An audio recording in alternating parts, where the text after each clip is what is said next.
بسم اللہ الرحمن الرحیم۔ السلام علیکم ورحمۃ اللہ وبرکاتہ۔ مصافحہ باعث مغفرت۔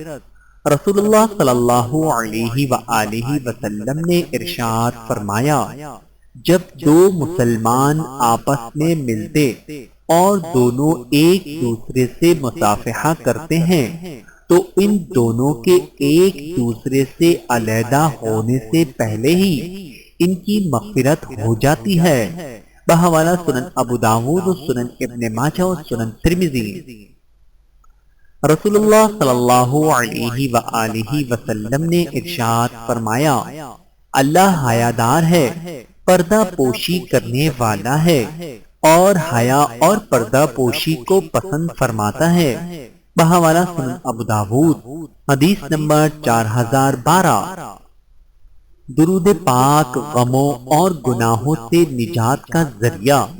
رسول اللہ صلی اللہ علیہ وآلہ وسلم نے ابی بن کعب رضی اللہ تعالی عنہ کو فرمایا، یہ درود تمہارے سب غموں کے لیے کافی ہوگا اور اس سے تمہارے گناہ بخش دیے جائیں گے۔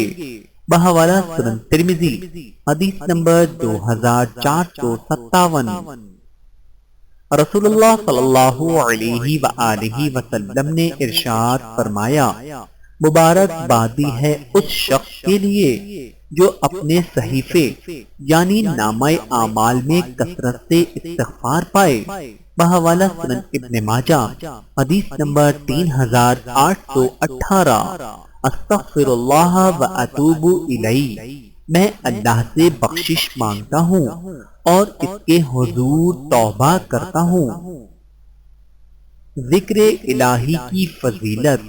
نبی کریم صلی اللہ علیہ وآلہ وسلم نے فرمایا، اللہ تعالیٰ ارشاد فرماتا ہے کہ میں اپنے بندے کے ساتھ ہوتا ہوں جب وہ میرا ذکر کرتا ہے اور اس کے ہونٹ میرے ذکر کی وجہ سے حرکت میں ہوتے ہیں۔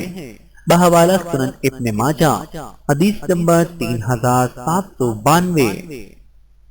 قبرستان جایا کریں۔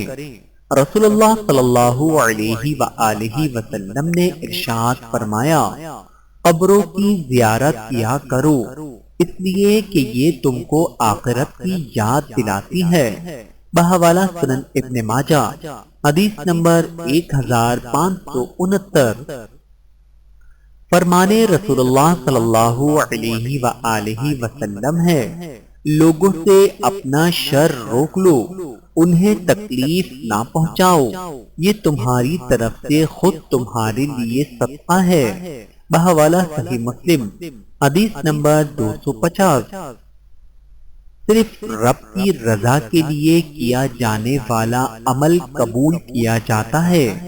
رسول اللہ صلی اللہ علیہ وآلہ وسلم نے ارشاد فرمایا، اللہ تعالیٰ صرف وہی عمل قبول کرتا ہے جو خالص اسی کے لیے ہو اور اس سے اللہ کی رضا مقصود و مطلوب ہو۔ بحوالہ سنن نسائی، حدیث نمبر 3142۔ رسول اللہ صلی اللہ علیہ وآلہ وسلم کے ارشاد مبارک میں ہے، صدقے کے ساتھ اپنے بیماروں کا علاج کرو۔ بحوالہ شعیب الایمان، جلد 3، حدیث نمبر 3557۔ لوگوں پر شفقت و مہربانی کرنا۔ رسول اللہ صلی اللہ علیہ وآلہ وسلم نے ارشاد فرمایا، رحم کرنے والوں پر رحمان رحم کرتا ہے، تم لوگ زمین والوں پر رحم کرو، تم پر آسمان والا رحم کرے گا۔ بحوالہ سنن ترمذی و سنن ابو داود۔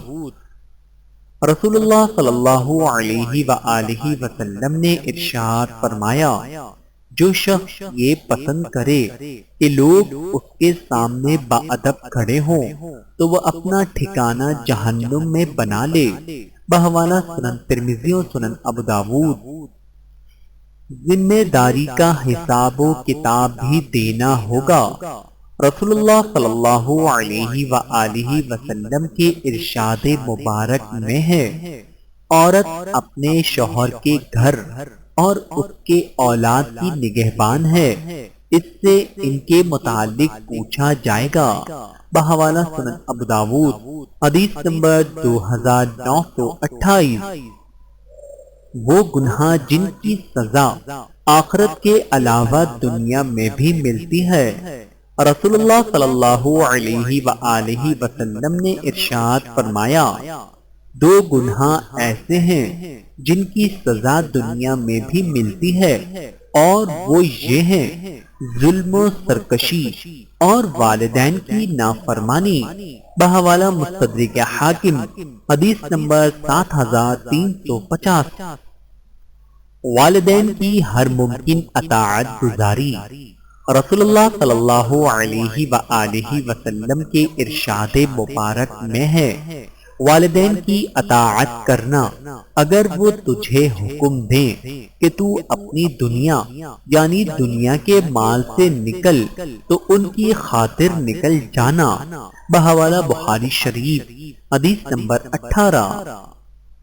اللہ تعالیٰ سے دعا ہے کہ اللہ تعالیٰ ہم سب کو سمجھنے کی اور عمل کرنے کی توفیق عطا فرمائے۔ آمین ثم آمین۔